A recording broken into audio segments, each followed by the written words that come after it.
اللہ رب العالمین کے ہاتھ میں ہماری زندگی اور ہمارا رزق اور ہماری قسمت ہے۔ یعنی اللہ پاک اپنے بندوں میں سے جن کو دنیا میں بھیجنا چاہے، جن کو دنیا سے بلانا چاہے، جن کو کم رزق دینا چاہے، جن کو زیادہ دینا چاہے، جن کو زندگی کی آسانی عطا کرنا چاہے یا آزمائشوں میں مبتلا کرنا چاہے، وہ ہمارے رب ہیں، ہمارے مالک ہیں اور ہمارے خالق ہیں، ہمارے رازق ہیں، اور ہم اللہ رب العالمین کے بندے ہیں۔ لیکن یہ کہ جہاں اس دنیا میں جب ہماری چاہت کے مطابق ہمیں ملتا ہے تو ہمیں خوشی ملتی ہے، اور اگر ہم جو چاہتے ہیں وہ نہیں ملتا، ہم غم میں مبتلا ہو جاتے ہیں۔ تو ایک ایمان والا، ایک مسلمان، ایک کلمہ گو ہونے کی حیثیت سے اگر کسی کلمہ گو پر کوئی تنگی، کوئی پریشانی، کوئی آزمائش آ جائے تو اللہ رب العالمین کے محبوب صلی اللہ علیہ وسلم نے فرمایا کہ اس تکلیف کی وجہ سے، اس آزمائش کی وجہ سے اس کے مقام میں جو آخرت میں ہے اور ہو سکتا ہے دنیا میں بھی، اللہ اضافہ فرماتے ہیں۔ تو ہمیں لگتا ہے کہ صرف یہی زندگی ہے، یعنی عام طور پہ عام فہم جو اگر عام طور پر دیکھا جائے کہ بس یہ زندگی ہے اور اسی کو ہم حیات کہتے ہیں۔ لیکن جو ایک کلمہ گو ہوتا ہے، حقیقی معنوں میں مسلمان ہے یا مومن ہے، اس کے لیے جو اصل حیات ہے وہ اس حیات کے بعد ہے۔ یہ بھی ایک زندگی ہی ہے، لیکن جو اصل حیات ہے، جو اصل زندگی ہے، وہ اس زندگی کے بعد ہے۔ اسی لیے کسی نے کہا نا کہ موت کو سمجھا ہے غافل اختتام زندگی، ہے یہ شام زندگی صبح دوام زندگی۔ تو یہ تو ایک رات ہے، اس کی صبح ہونی ہے۔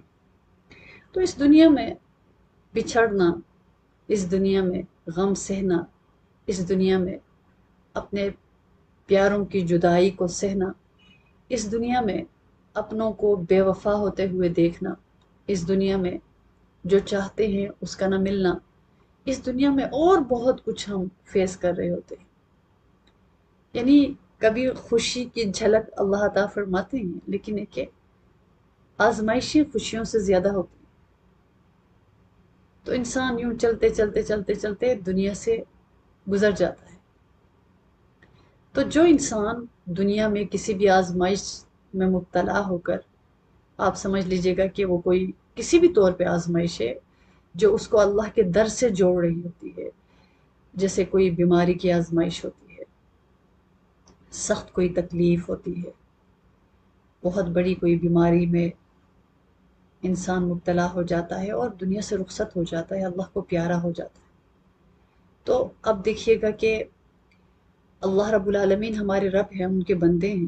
اگر اللہ پاک فرماتے ہیں کہ میں کوئی اجر نہیں دیتا، میری مرضی ہے، میں نے اپنے بندوں کو پیدا کیا اور جب چاہوں میں ان کو موت دے دوں، کسی کو حق ہی نہیں ہے بولنے کا۔ لیکن دیکھیے اللہ کتنے رحیم و کریم ہے، مہربان ہے۔ ایک آج کل جو ہے ظاہر سی بات ہے، معلومات بہت زیادہ ہے، معلومات معلومات معلومات۔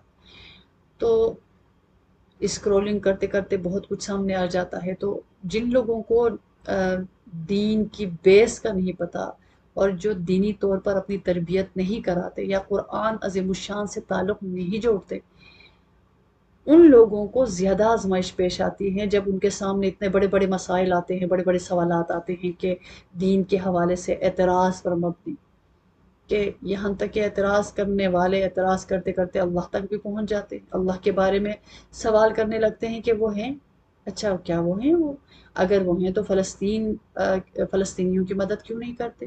تو اس طرح کے سوالات ہمارے سامنے آئیں گے، یا کوئی بہت بڑی کوئی آزمائش ہو، کوئی اس طرح کے بندے سے واسطہ پڑے، وہ کہے گا کہ یہ کیا، اگر آپ کے رب ہیں، وہ دعائیں قبول کرتے ہیں، تو پھر کیوں یہ پریشانی دور نہیں ہو رہی؟ اور بعض دفعہ جب انسان بہت آزمائش میں مبتلا ہو جائے تو کسی ٹائم پہ آ کر ایک کیفیت آتی ہے اس کے اندر کہ بالکل وہ سن ہو جاتا ہے، بالکل ایک بالکل نم ہو جاتا ہے اور اس کو کوئی چیز محسوس نہیں ہوتی. تو یہ ایک جب تکلیف پیک کو پہنچ جائے نا، صدمہ اولا، تو اس وقت یہ کیفیات ہوتی ہیں. لیکن یہ کیفیات ہمیشہ نہیں رہتی، انسان کی کیفیات بدلتی رہتی ہیں. لیکن کبھی خوشی کی پیک میں ایک کیفیت بنتی ہے، بندے کو بھوک نہیں لگتی، بندے کو جو ہے نیند نہیں آتی خوشی کی وجہ سے. بالکل اسی طرح انتہائی غم اور مصیبت اور آزمائش میں بھی انسان کو بھوک نہیں لگتی، انسان کو نیند نہیں آتی، انسان کو بے چینی بے قراری ہو جاتی ہے. اور اس کو لگتا ہے کہ گھٹن ہو رہی ہے، سانس رک رہی ہے. اور پھر اس وجہ سے کوئی بھی چیز فیل نہیں ہو رہی ہوتی ہے. بعض دفعہ ایسے خیالات بھی دماغ میں آتے ہیں کیونکہ وہ ایک کیفیت ہے. انسان اس وقت معذور ہوتا ہے، انسان ایک بہت توڑ پھوڑ میں مبتلا ہوتا ہے. کوئی بھی غم آپ لے لیجیے گا جو ہمارے نزدیک بہت بڑا غم، جیسے کسی کے پیارے کی جدائی کا غم، کتنا بڑا اس وقت انسان جو ہے اپنے آپ کو سمیٹتا بھی ہے، صبر بھی کر رہا ہوتا ہے، اپنے اوپر کام بھی کر رہا ہوتا ہے. لیکن اس وقت ایک تکلیف کے انتہا پہ پہنچا ہوا ہوتا ہے. خود کو تسلی دینا، خود ہی لڑنا، اس لیے انسان خود لڑ سکتا ہے. ایسے حالات کے ساتھ انسان جب خود لڑتا ہے پھر اس کو اللہ تعالیٰ ہیل کرتے ہیں. بے شک وہاں پہ اس وقت کوئی الفاظ، کوئی اچھی بات انسان کی تسلی کا سامان بن جاتی ہے، اس کو تھوڑی دیر کے لیے قرار مل جاتا ہے. لیکن جو اپنی جنگ ہوتی ہے نا، وہ خود ہی لڑنی ہوتی ہے. اپنی جنگ خود ہی لڑنی ہے اور خود ہی فاتح بننا ہے. آسان کام تو نہیں ہوتا، لیکن اس جنگ کو لڑنا ہے. آپ میں سے بہت سی خواتین ایسی ہوں گی، بچیاں ہوں گی جو کہ اپنی زندگی کی اپنی اپنی جنگ لڑ رہی ہوں گی. ہر ایک کے لیے اس کی جنگ الگ الگ ہے.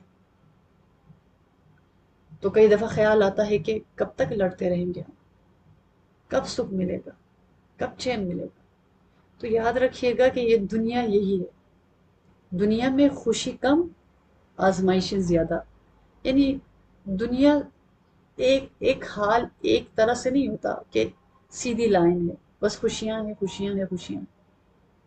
نہیں، خوشی ملے پھر دکھ ہے، پھر خوشی ملے پھر دکھ ہے، پھر خوشی ملے پھر دکھ ہے. تو جب خوشی ملے ہم شکر ادا کرتے ہیں، جب آزمائش آئے ہم صبر کرتے ہیں. تو اس طرح انسان کی تربیت ہو جاتی ہے. اور انسان سب سے بڑی بات کہ دنیا کی بے وقتی کا اس کو پتہ چل جاتا ہے، دنیا کی بے ثباتی کا اس کو پتہ چل جاتا ہے. کچھ بھی ہمیں ملے دنیا میں، کوئی بھی ہماری حسرت ہمیں حاصل ہو جائے، کتنی بھی بڑی حسرت ہو کہ آپ نے چاہا ہو کہ بس یہ میری سب سے بڑی حسرت ہے، اور ہم وہ ملنے پہ کہیں کہ بس میری حسرت پوری ہو گئی، یقین جانیے گا کہ کوئی بھی بڑی حسرت تمنا ہماری پوری ہو جائے اس کے بعد بھی پھر بھی فنا ہے. تو اسی لیے ایک ایمان والا کبھی بھی آپے سے باہر نہیں ہوتا. خوشی ملے تو شکر ادا کرتا ہے اور ٹھہراؤ ہوتا ہے اس کے اندر، اتراتا نہیں ہے، دکھاوا نہیں کرتا اور دوسروں کے لیے فرعون نہیں بنتا. اور نہ ملے تو وہ صبر کرتا ہے، انتظار کرتا ہے، حلم ہوتا ہے اس کے اندر کہ نہ یہ نہ ہونا ہمیشہ کے لیے، نہ ہونا ہمیشہ کے لیے. نہ کسی چیز کوئی مل جائے وہ بھی پرانی ہو جاتی ہے، اور نہ بھی چیز ملے کچھ عرصے کے بعد اس کی حسرت تمنا ختم ہو جاتی ہے.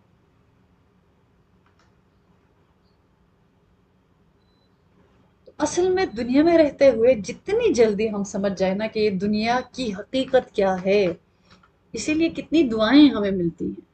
اللہم ارنا الحق حقا وارزقنا اتباعہ وارنا الباطل باطلا وارزقنا اجتنابہ. اس دنیا میں اللہ باطل جو باطل ہے نا اس کو باطل دکھا اور مجھے بچا لے اس سے، اور حق کو حق دکھا.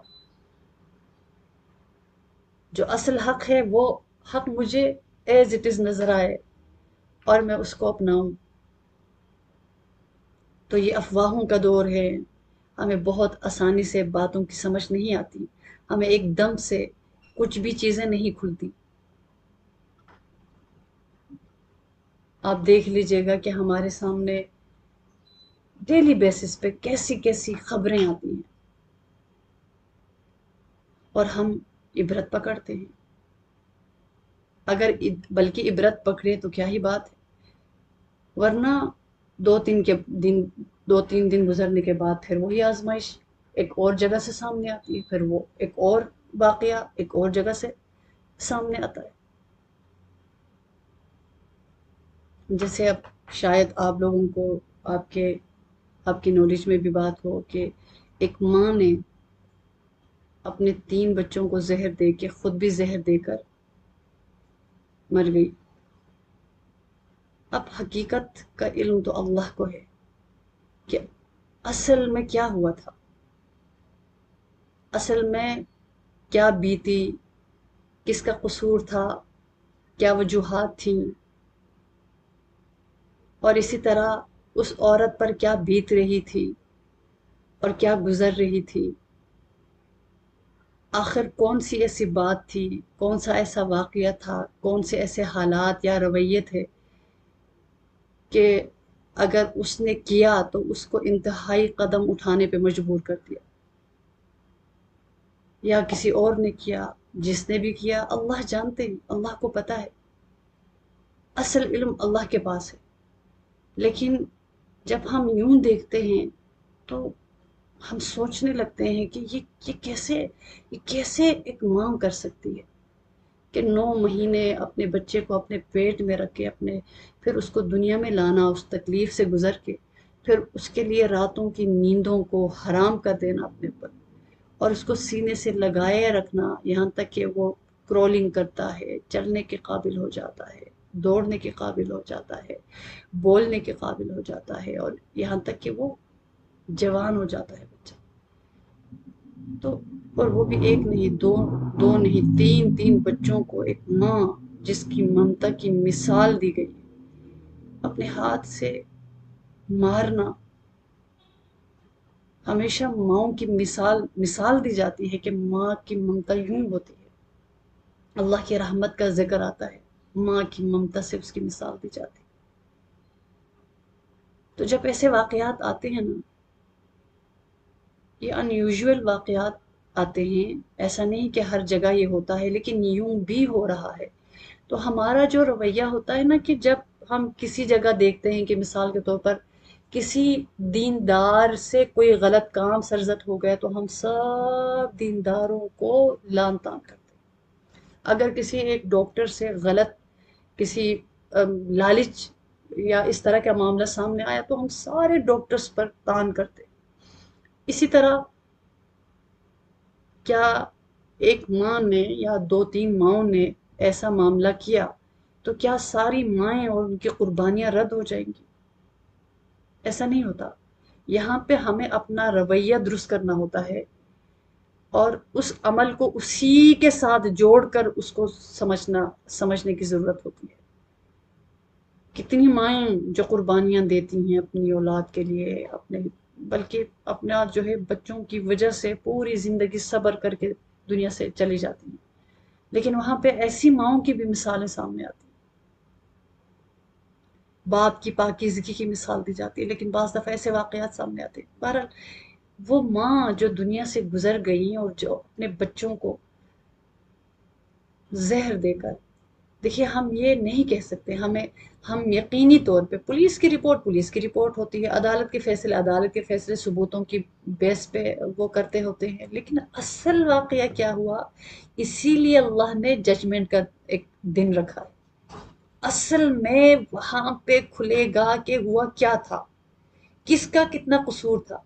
یعنی کس نے اس عورت کو، اگر ٹھیک ہے اگر یہ کہا جائے کہ اس نے اپنے بچوں کو زہر دیا کیونکہ اس کی ذہنی حالت ٹھیک نہیں تھی، کیا شادی کے ٹائم پہ بھی ذہنی حالت ٹھیک نہیں تھی یا کہ بعد میں؟ تو سننے میں آیا ہے کہ نہیں، وہ بالکل نارمل عام صحت والی عورت تھی، کوئی مسئلہ نہیں تھا، کوئی مینٹل پرابلم نہیں تھا. تو اگر بعد میں شادی کے بعد ظاہر اسٹریس اور ٹینشن یہ سارے حالات آتے ہیں، لیکن عام طور پر شادی کے بعد چھوٹے موٹے مسائل، چیخنا چلانا، چھوٹے موٹے جو ہے ڈان ڈپٹ، یہ سارے معاملات چلتے ہیں شادی کے بعد کی زندگی میں. لیکن کسی کو، کسی عورت کو اتنا مجبور کر دیا گیا ہو کہ وہ یہ سوچنے لگ جائے کہ میں خودکشی کر لوں. یہ ظاہر سی بات ہے، یہ بھی معاملات سامنے آتے ہیں کہ کسی کو اس کے ہسبینڈ کی طرف سے، یا جو حالات شادی کے بعد پیش آتے ہیں، وہ مجبور ہو جاتی ہیں کہ نجات کا کوئی راستہ ہو، اور کوئی راستہ نظر نہیں آتا، کوئی بتانے کے لیے کوئی نہیں ہوتا، نہ سسرال میں، نہ میکے میں، نہ دوستوں میں. اور اپنی عزت عزیز ہوتی ہے کہ اب کس کو بتائے، کون سمجھے گا، کون میری بات کو، میرے درد کو سمجھ کے کوئی کون مجھے ہیل کرے گا.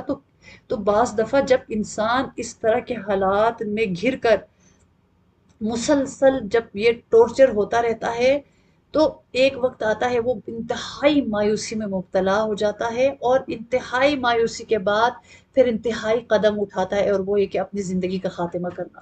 کسی کو نہ پتہ چلے گا، بس یہ کہ خود ہی مر جائیں گے. اور پھر وہ اپنے طور پر، کیونکہ ان کو وہ کسی نے سمجھایا نہیں ہوتا، یا کیونکہ مایوسی کا اتنا غلبہ ہوتا ہے کہ وہ کسی سے نہیں پوچھتی، اب وہ پھر خود ہی جو ہے جب انتہائی فیصلہ اپنے لیے کرتی ہیں ایسی خواتین، تو وہ پھر ممتا کی وجہ سے ہی بچوں کے لیے سوچتی ہیں کہ میرے بعد میرے بچوں کو کون پالے گا، ان کو بھی اپنے ساتھ لے کر جاتی ہوں.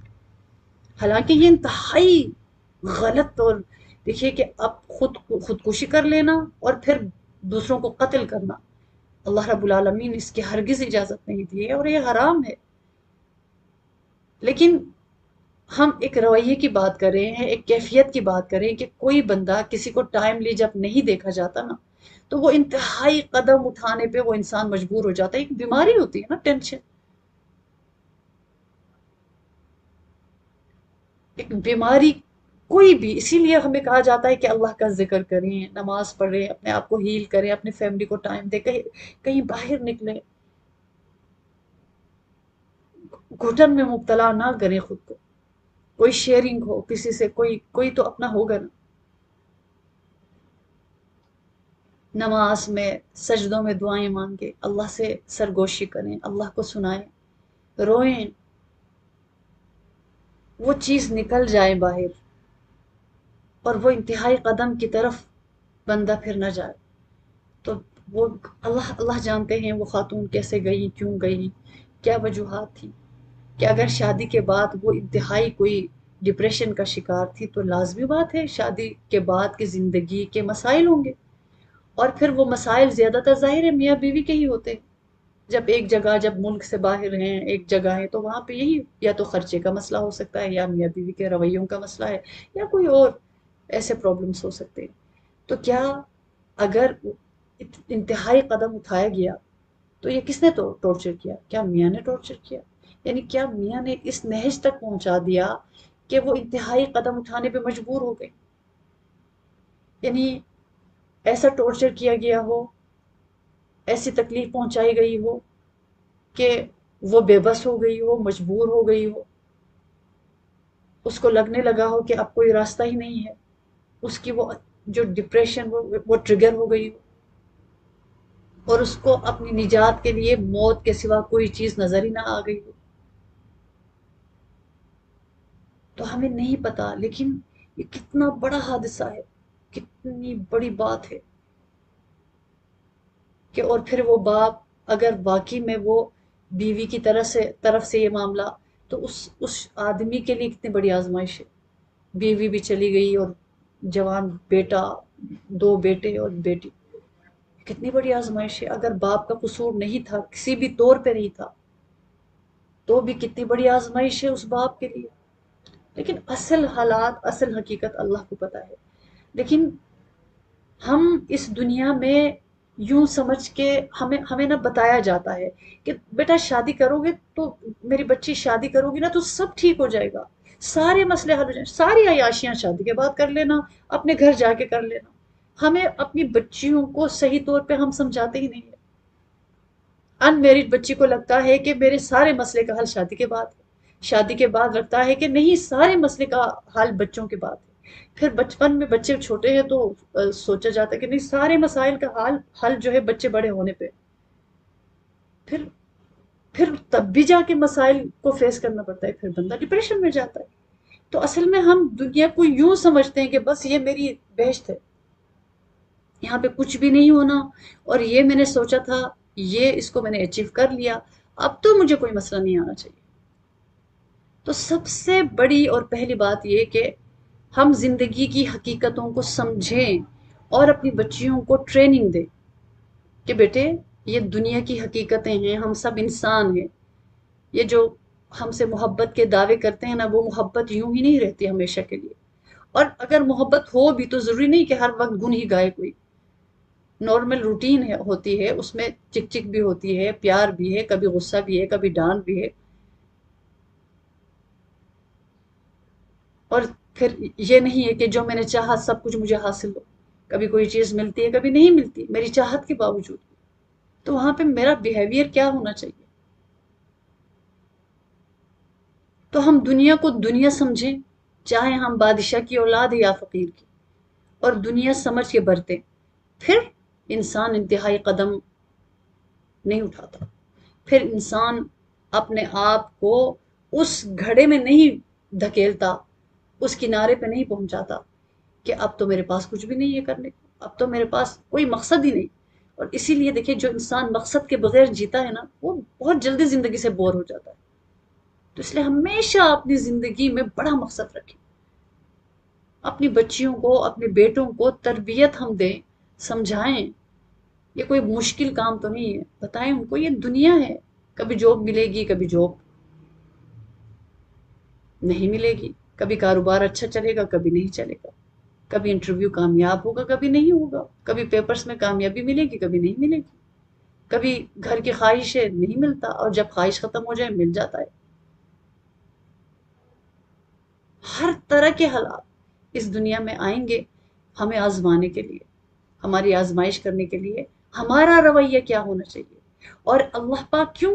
کیونکہ ایک دن ہے، ایک دن ہے وہاں پہ معاملہ ہوگا، وہ دن ہے جہاں پہ اگر کوئی ایمان والا ہے، اللہ رب العالمین کی ذات پر ایمان رکھنے والا ہے، وہ ہے اصل جگہ، اس کا ایمان ہے، اس کا یقین ہے، وہ وہاں کے لیے تیاری کرتا ہے، اور اپنی زندگی کی ہر سانس کو اللہ کی امانت سمجھ کے ایک مقصد کے تحت جیتا ہے۔ اس کو یقین ہوتا ہے کہ ایک بہت بڑا دن ہے، میرے رب وہاں پہ دودھ کا دودھ اور پانی کا پانی کر دیں گے، وہاں دودھ کا دودھ اور پانی کا پانی ہو جائے گا، وہاں پہ جو مجھے نہیں پتا میرے رب کو وہ بھی پتا ہے، سارے فیصلے وہاں پہ مالک یوم الدین، جزا و سزا اور فیصلے کے دن کے جو مالک ہے وہ فیصلہ فرمائیں گے۔